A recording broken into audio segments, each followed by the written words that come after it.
cakes. If you're looking for me, you better check under the sea, 'cause that is where you'll find me, underneath the sea. Welcome to Water Damage with your host, Gil Mancha. This is my chronological discussion of the King of the Seven Seas, Aquaman.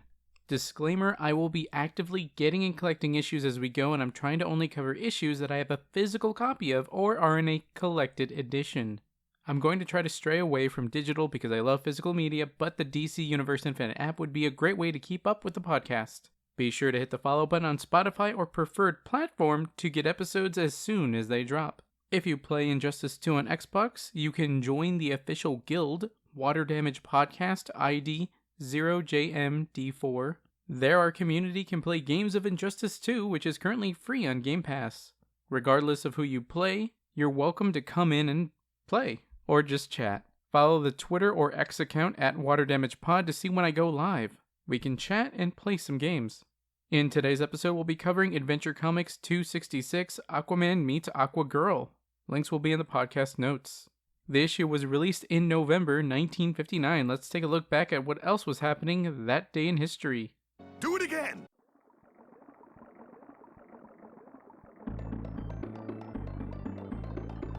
Using November 1st, 1959 as our date, because there isn't a set one that I could find, the best-selling single was Mac the Knife by Bobby Darin. The top of the box office was Pillow Talk.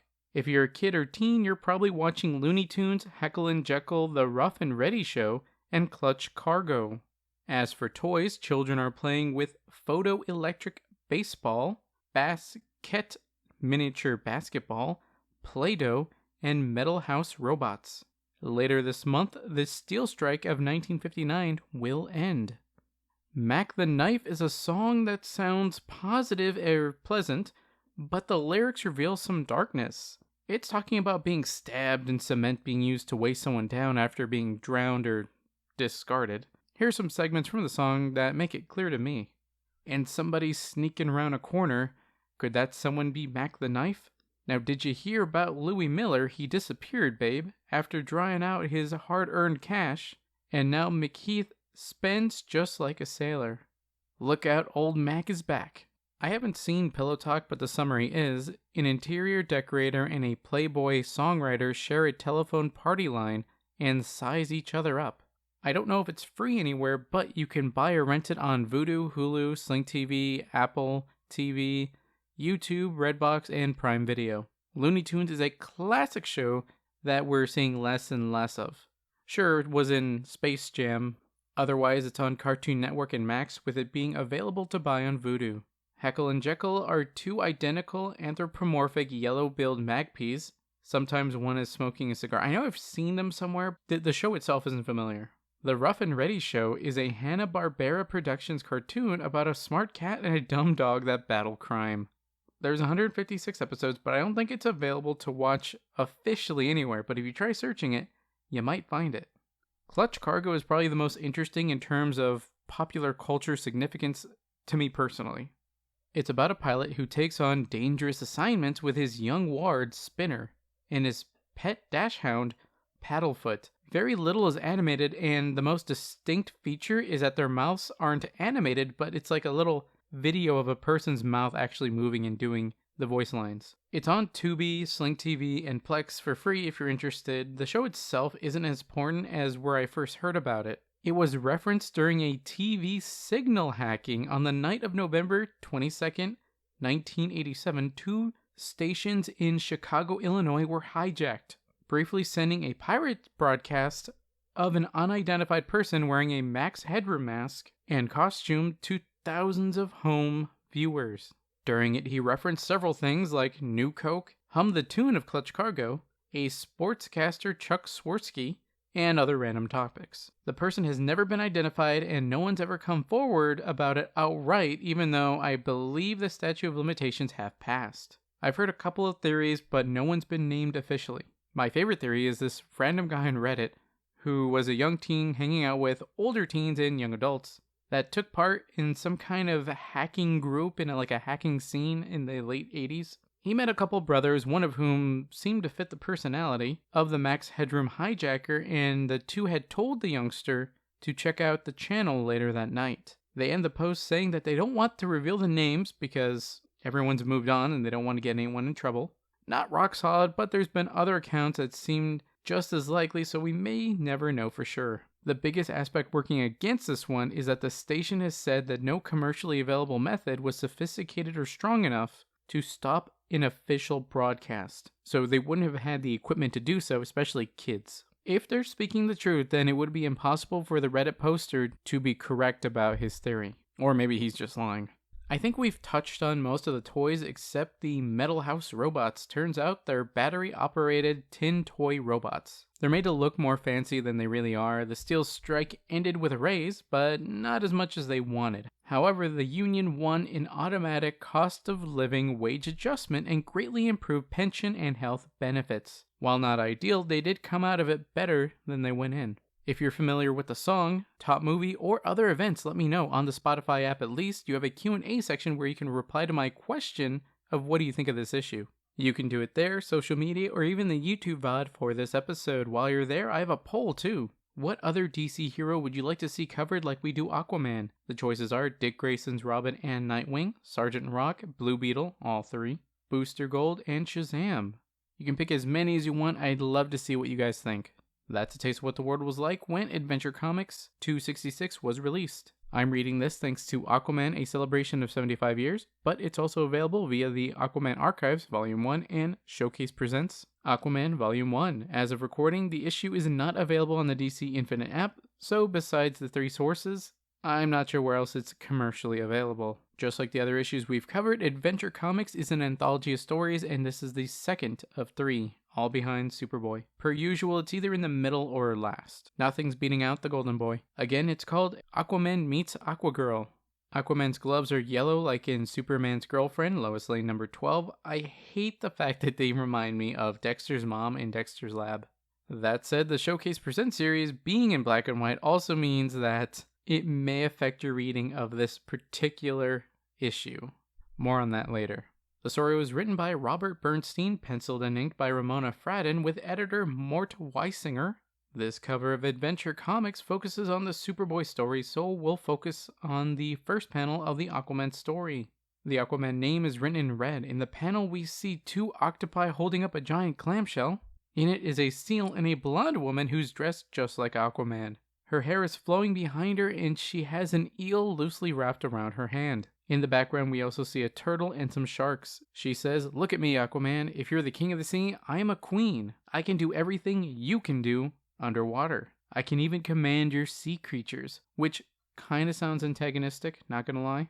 In front of the shell is Aquaman looking at her in shock. He thinks, she's right. My finny friends are treating her as if they were her subjects. But who is she? How did she acquire my powers? In the text it says, if Aquaman thinks he's the only man in the world with marine superpowers, he's right. Yet there's a surprise in store for the Sea King. Another person with his powers. Who is it? What are the mysterious secret to their powers? Learn the amazing answers as Aquaman meets Aquagirl. Since the comic isn't on the DC Universe Infinite app, I can't read you guys the About This Book section.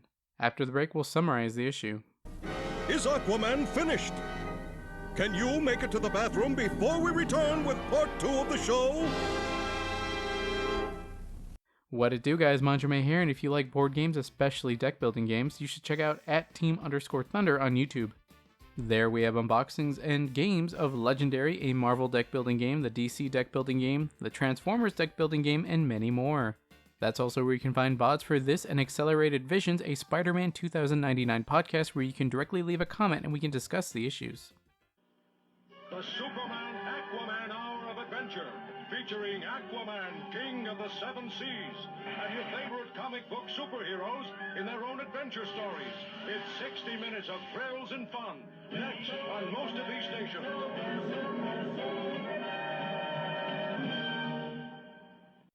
We start the comic with a girl studying marine life through the glass of the floor of her yacht when there's a man trapped on the bottom in the grip of a giant clam. Worried he'd drown if he wasn't instantly freed, she rushes to the deck. She remembers that her father once told her that the heat of an electric torch can make the muscles of a giant clam relax. So she has a worker on the boat, Eddie, give her his torch. Turns out her name is Miss Morrill. Without thinking, she instantly jumps into the water with a torch. Eddie tries calling out for her to tell her she forgot her skin diving helmet, but she couldn't hear him. When she gets to the ocean floor, she realizes it's Aquaman. She still hasn't realized what's so odd about this, but it's not lost on Aquaman, who's amazed that she doesn't have a helmet or airline. Yet she's breathing underwater. How bizarre. Sure enough, the torch's heat forces the clam to loosen its grip on Aquaman. He immediately grabs her by the hand to rush her back up for air, all the while wondering how this has been over 5 minutes and she hasn't drowned. Once back on the yacht, they have time to talk. Morrill claims that this is the first time something like this has ever happened with her, but maybe it's because she didn't have time to think. She dove instinctively. Aquaman tells her, let's experiment to see if she could stay down longer than 5 minutes. An hour later, Morrill realizes that it's been an hour and she feels like she could last for hours. Aquaman is shocked by how long she's been underwater and wondering who is she and where did she get those powers. Once the two resurface, she introduces herself properly. I'm Lisa Laurel. My father is Dr. Hugo Morrill, the famous ichthyologist. Dad's written many books on natural history of fishes. Aquaman is surprised by her sudden power and he suggests they swim back to the yacht. Feeling the urge to swim fast, Lisa tells him that they'll swim home and to keep up if he can. She quickly swims off. Aquaman's dumbfounded by her speed and notes she's exhibiting all his powers. When they reach the coast, she swims up a waterfall as a shortcut, suffering sharks. There's no limit to her swimming prowess. When they talk to her parents, Dr. Hugo Morrill tells Aquaman what he's saying about his daughter having powers is ridiculous. Only you have such water powers. Miss Morrill calls out saying his Explorers Club trophy was knocked over by the wind and pushed off towards the cliff edge. It's gone. My precious trophy is lost forever. No, Dad, I've never tried before to command sea creatures, but if I show mastery over them, perhaps you'll believe Aquaman and I have the same powers. See those seals in the water below? She calls out to them. Pong, pong, pong. The seals tap the trophy in the air like a ball. Good heavens, Lisa. The seals understand and obey you. They're bouncing the globe one to another with their noses in order to relay the globe back to us. Blop.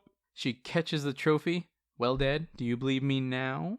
Dr. Hugo finally admits that he can't understand how she got the powers. He asks Aquaman how he got his powers. Aquaman responds, and as established in Adventure Comics 260, how Aquaman got his powers, he inherited his powers from his mother who was from Atlantis. He explained how she was anxious to explore the world and as a result was banished from Atlantis. In the flashback, we see her swimming away from her home thinking, alas, whoever leaves Atlantis must forever remain in exile. But I must visit the world above, regardless of the cost. She went on to marry a lighthouse keeper, and they had a son. From infancy, he took to water like a fish. In the flashback, we see toddler Aquaman is flailing in the water, but her parents are in a boat watching several feet away. His father is concerned, but Mother tells him not to worry since their son has inherited her marine powers. She told him that despite the glass dome around Atlantis, water was getting in, but by that time they'd adapted to watery life. If you recall, Adventure Comics 260, his mother didn't reveal any of this until she was on her sickly deathbed. In scenes like this, she just told him don't worry about it. She didn't give any context. But actually, like the older comic, once Aquaman grew older, his dad built a huge tank and put sharks in there to train him. As he's riding a shark in a tank, his water thinks, that boy's amazing. Every sea creature accepts him as their ruler, just as they did his mother. Small nitpick, but Aquaman shouldn't know what his father is thinking. He doesn't have telepathy. Aquaman ends his story saying when his parents died, he buried them alongside Atlantis, as they'd wanted. His mother left a diary about life in Atlantis that he'll read to Lisa one day. Dr. Hugo says, okay, but that doesn't explain Lisa's powers. Her parents weren't born in Atlantis, confirming she wasn't adopted. Aquaman assures him that there must be an explanation for this, but for now, he must return to the sea since he can only exist out of the water for an hour. Compared to Lois Lane when she was a mermaid in our last episode, that's a long time. Aquaman jumps off the cliff back into the sea. When Aquaman returns the next day, Lisa explains to him a few minutes after he left, yesterday she began to gasp for air, so she slept in the pool. Looking into the pool, we see there's lawn furniture that had been pushed into it. She's now wearing an identical costume to Aquaman's. She asks him how he likes her costume. Great Scott! It's a copy of my costume. She tells him she deliberately copied it and will use the codename Aquagirl. As such, she'll join him on his sea patrols and will help with all his work. Aquaman is against it, saying that she'll be in great danger. Here's where we get our quote of the issue. What's the matter, Aquaman? I don't know. The fish are trying to tell me something. You must remain on land. Don't ask me why. Just do as I say. Telling someone to do what you say without any question or reasoning will never end well. In fact, she immediately jumps off the cliff into the water saying, I will not. You know, I can do everything you can do. Now stop being a warrior ward. You'll be glad I became your partner. Come on, follow me. Aquaman relents, thinking, well, he's got to follow her. She doesn't realize what sort of perils are in store for her. Skip forward a day and they get distress signals from a small steamer. The owner had chartered a boat to celebrate a friend's birthday, but all the musicians got seasick. They've got instruments, but no musicians.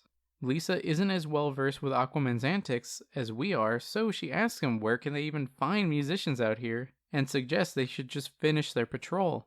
Of course, Aquaman has a solution and tells her, not so fast, Aquagirl. I know someone who can take the band's place. Notice he said someone, not some people. 5 minutes later, and you probably guessed it, we see an octopus on board playing drums, piano, xylophone, cello, and even a guitar.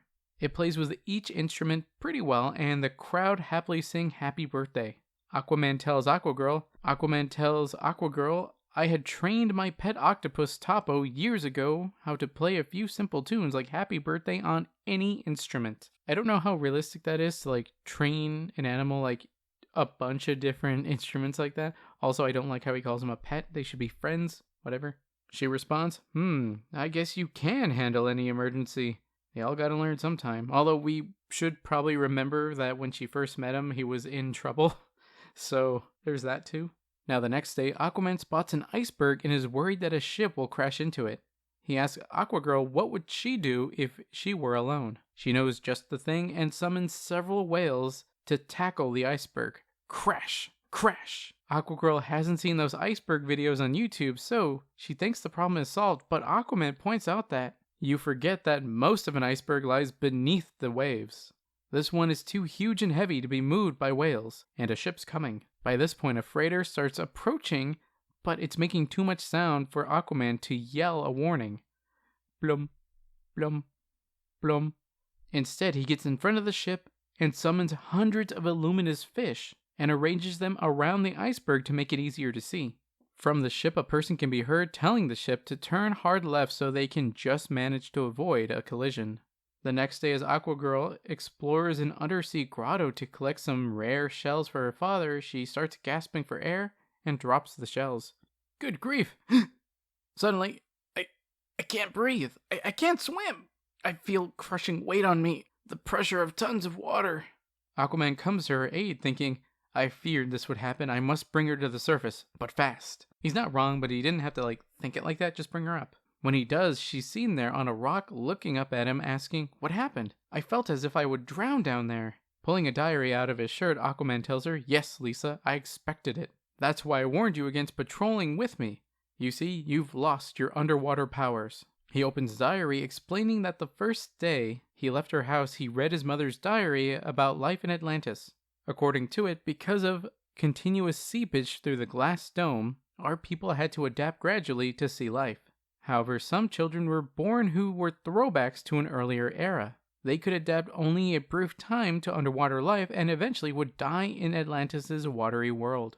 These infants were ejected in waterproof lifeboats to the surface. In the panel, we see a mini ship with a dome over it with a baby inside being shot out the dome. Whoosh! He points out that they were ejected for their own sake and were only sent out when a ship was passing by.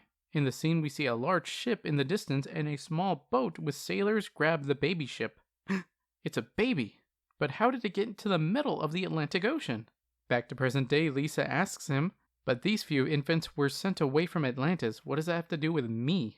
Aquaman responds, everything. Mother wrote about Atlantis' doctors were able to recognize every throwback at birth with a physical characteristic peculiar to them alone. Close in on Lisa's face and he says, they have purple eyes. I remembered your eyes were purple when I read Mom's diary. The powers you never dreamed of using before came to you when you impulsively rescued me, but they were fated to vanish almost as suddenly. Here's where I'm going to point out that you can kind of see her eyes were purple, but you could have easily mistaken them for like blue or a weird ink job.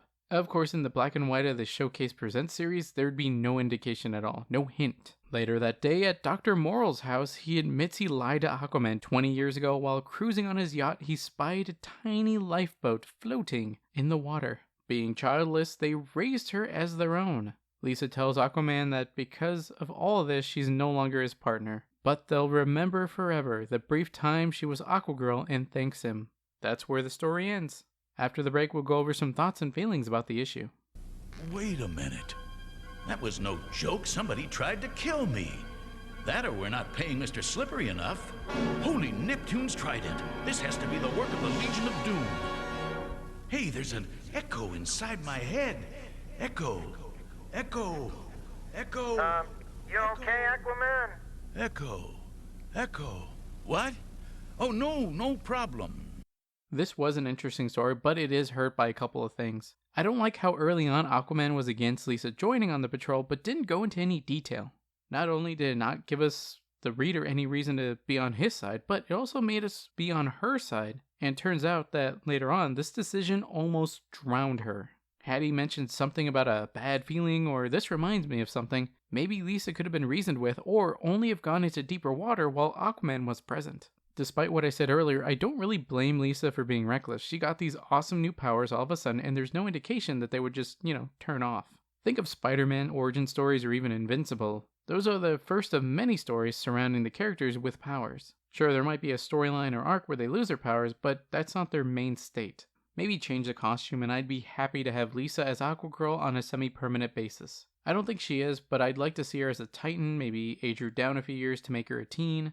Maybe make her the Batgirl of the Aquaverse. I wasn't a huge fan of Lois Lane gaining the powers of Aquaman, but I'm okay with Lisa having them because, as it turns out, she's Atlantean. And a full one at that. Technically, she has more Atlantean in her than Aquaman does, but due to her having bad luck, only has powers sometimes. I don't know what her father had to gain from lying to Aquaman, implying that he and his wife birthed her when they're trying to make sense of her powers. Not revealing that fact could have killed their daughter. Super irresponsible, but I'll give him this. Maybe he didn't want her to find out that she was adopted, so obviously with such powers, drowning didn't seem like a possibility. What do you think? Did you read the comic? Did I get something wrong? If I do and you guys let me know, I'll include a corrections section in the next episode and I'll credit the user. Let's continue the discussion on social media and the YouTube VOD. You can find me at ManjoumeThunder on Twitter or X and at Team_Thunder on YouTube. If you're looking for another podcast to listen to and want to learn more about the Spider-Man of the future, check out Accelerated Visions, a Spider-Man 2099 podcast on Spotify and anywhere you can find podcasts. Be sure to follow that and this podcast to get episodes as soon as they drop. Manjoume out. Whew, man. Glad that stopped before things got worse.